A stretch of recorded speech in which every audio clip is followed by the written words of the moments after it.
The five elders are on their way to face the new Joy Boy, Monkey D. Luffy, for the very first time. The war is almost here. We start chapter 1073 with an adorable cover page, showing Vegapunk's work as part of Mads.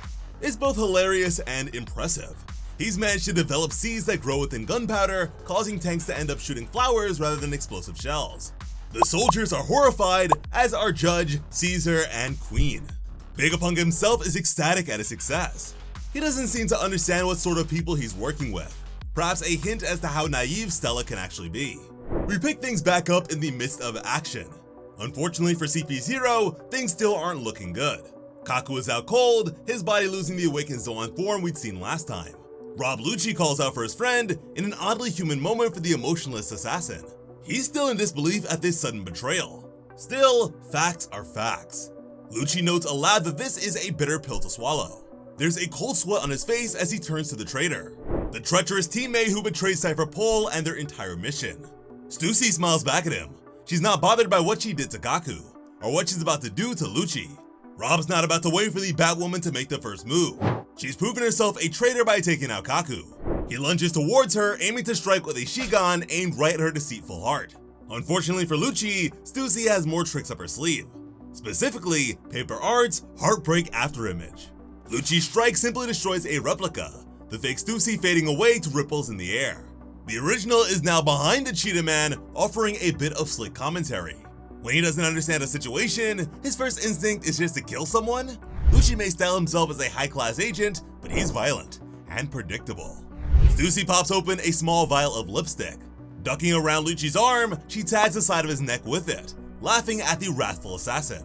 There's a flirtatious tone to her voice as she calls him wild. It's just the slightest touch of her gadget, but it's enough. There was sea stone worked into the lipstick, just enough to suppress his powers briefly.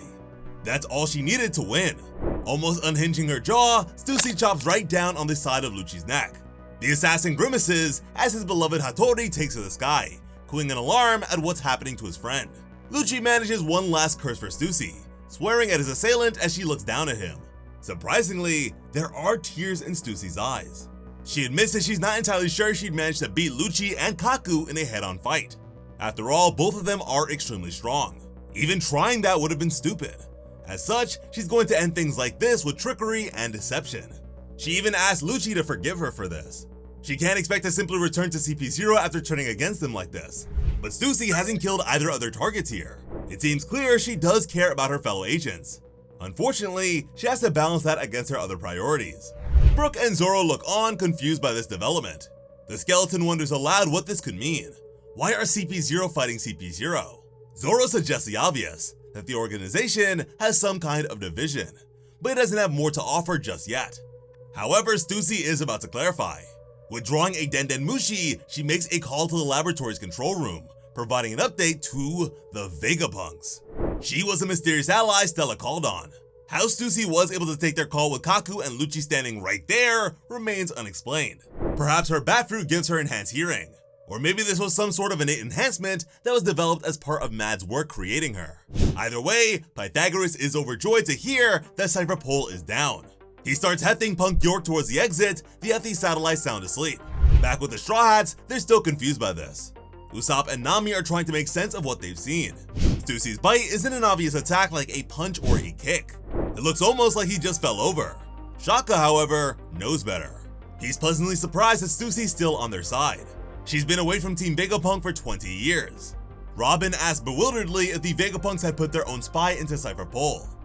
Interestingly, Shaka clarifies that this wasn't the plan. They hadn't meant to insert Stussy in CP0. This is simply how things ended up working out. Before the crew can celebrate, however, Stussy speaks up on the snail. They still have a problem. She can't override Lucci's orders to the Seraphim. They're technically the same rank after all. That means the 4 superpowered clones are still set to destroy the lab. There's nothing she can do about that. Even as she speaks, S-Snake starts charging up another energy blast. Thankfully, Team Vegapunk has a plan for this situation. Edison and Lilith are still heading out to try and order the Seraphim to stand down. Zoro and Brook just need to buy some time for the Vegapunks to reach the exterior. The two charge forward, ready for the fight. Still, they can recognize that something odd is going on here. They hadn't gotten the full briefing about the Seraphim, but they can recognize these young versions of familiar faces. Maybe not Hancock, but Kuma and Jinbei both stand out. To Zoro, however, there's one of these faces that is hit far deeper than the others. It's like he's looking at a reflection of the man he's still striving to surpass. The first blast hit the lab while the Straw Hats are still exiting the Sunny, trying to intercept the tiny angels. The ground shakes and the walls begin to crumble. Lilith curses the destruction these Seraphim are bringing to her workplace. It's frustrating, but there is a silver lining. It's much easier to get outside this way.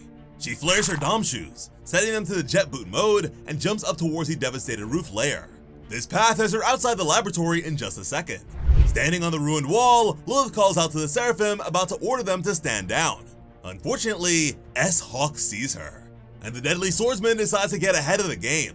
Lilith does a double take as the Seraphim's targeting reticle shifts towards her.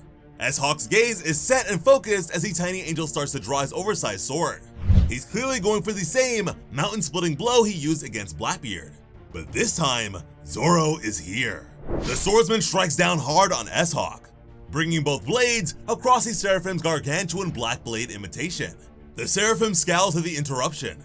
Zoro is grinning. He corrects his earlier thinking of familiarity as the closer he looks at the Seraphim, the more humanity he sees in the little guy. Which apparently isn't something he sees in Mihawk at all, which is very interesting. And he's right, the Seraphim are bound to obey orders, but this is one more example of them getting very creative. Remember, Lucci didn't tell them to kill anyone, he only ordered them to destroy the lab. As Hawk was able to realize that Lilith was about to order them to stand down before the objective was accomplished. Thus, to fulfill their objective, he went for a strike that technically fulfilled the destroy the lab objective, but would have killed her too. It's a bleak form of humanity, but that's the sort of loyal thinking that an unquestioning pacifista could not duplicate. The clash between the two breaks, and neither Zoro nor S-Hawk are able to land a firm wound.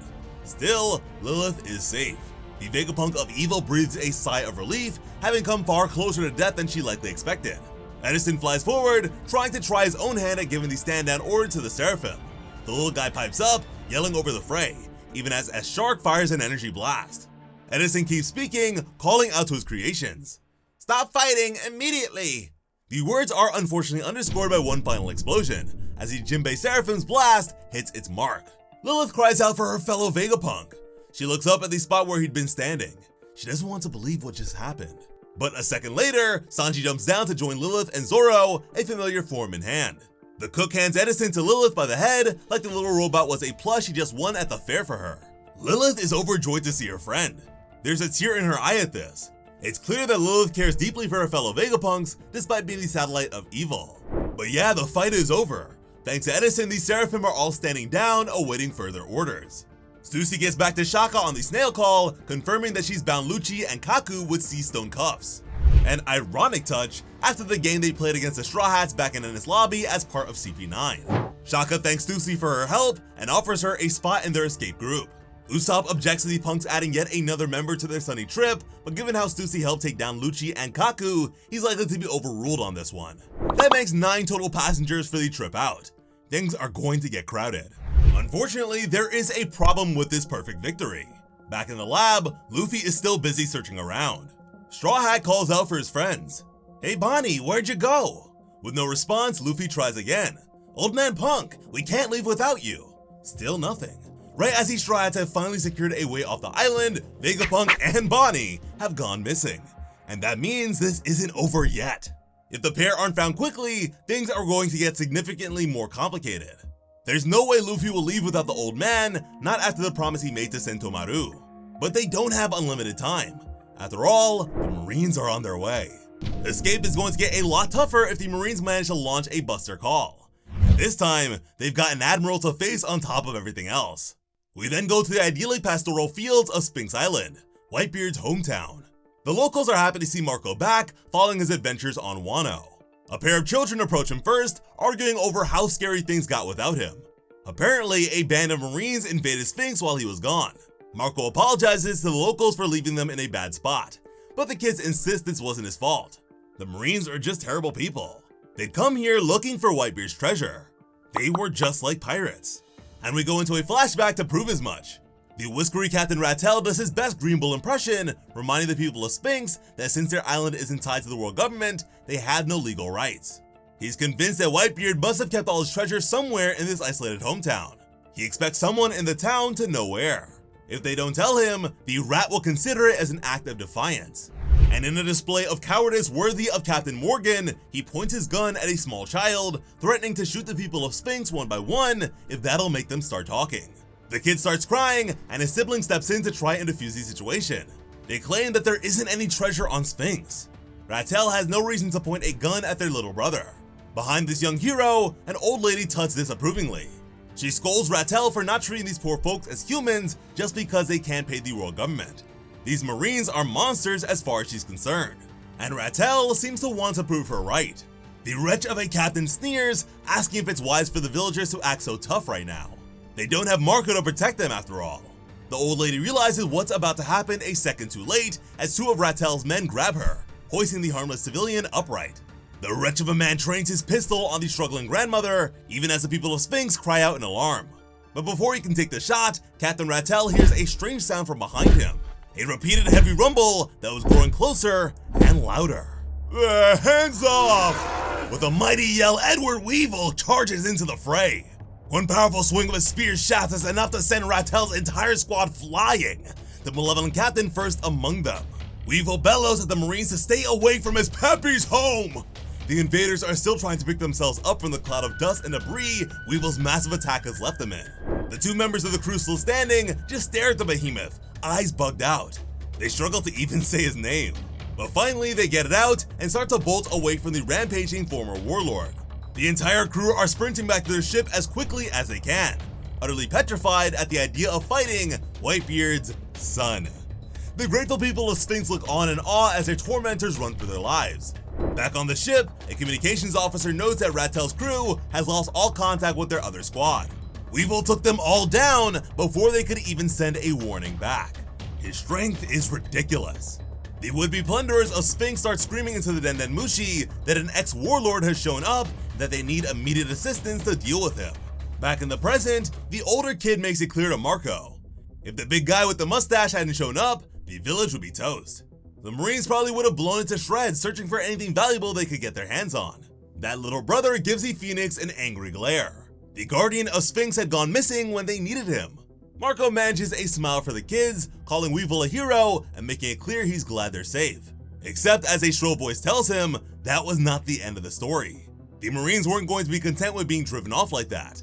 They called in reinforcements. In this case, that was Admiral Ryokugyu. After having to run away from Shanks like a coward, Green Bull must have been desperate for a win. He took Weevil away, leaving behind his mother, Miss Buckin. Or as we now know her, the original Buckingham Stussy. The old lady yells at Marco to go get her son back.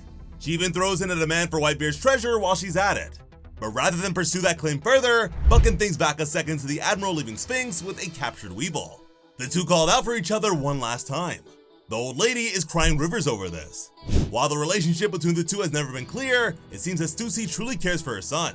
In the present, she's still tearing up. Weevil was taken into custody for protecting Whitebeard's beloved Sphinx. This has to be tragic. Stussy starts getting poetic, talking up her son's noble soul. Marco isn't entirely buying this. He knows crocodile tears when he sees them. Still, Weevil did protect Sphinx and keep the villagers safe when he wasn't able to. He thanks Buckin for that. The old woman wheels around sharply. She can tell he's still skeptical about her and Weevil. Still, she's not backing down in her claim that her son is Whitebeard's child, and she knows how to prove it. They just need to talk to Dr. Vegapunk. We cut to a Marine ship, but after we see that familiar banner, we catch a glimpse of another, one bearing the 5-dotted cross of the world government. Going to a wider shot, we see that this is a full-blown naval fleet, part of the forces Admiral Kizaru has assembled for the actions on Egghead. The Navy is simply accompanying this ship, bearing an important dignitary. A Marine is already reporting to the Admiral that they prepared snacks and tea for their guest. Kizaru checks and his subordinate remembered to test them for poison, which the Marine enthusiastically confirms. Satisfied, the Admiral takes the tray. He'll take it to their passenger personally, leaving the Marine to report to their post. The Admiral smiles at the bulky-looking man in the chair as he places the tray down in front of him. He has a question for the stranger. Has he ever met Vegapunk before? The old man takes a second to reflect before confirming that he did. Once, a long time ago. He sighs, looking mournful. He's not happy about how things have been going. And if you don't recognize this old gentleman, the caption gives us his name. The highest authority in the world. One of the 5 elders. Saint J. Garcia Saturn. We finally have a name for one of these guys, and the name Jay Garcia is shared by the former lead singer of the Grateful Dead. This is clearly a momentous occasion. The Five Elders never leave Marijoa. Even for something on the scale of Ohara's annihilation, they used a Denden Mushi call. Saturn coming to Egghead personally is unusual and potentially calamitous. While they've usually been assumed to simply serve as bureaucrats, nothing in the story up until now has established that they are helpless in a fight. If the Five Elders have personal power befitting their station as Imu's right hand, they may be significantly stronger than even the Fleet Admiral.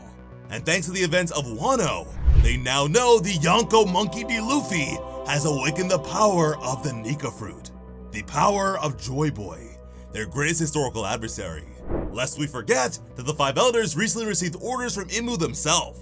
This could very well be the true beginning of the series-ending war. As always, I'm Sliceable Otaku. Thank you all so much for watching and have an awesome day. I love you.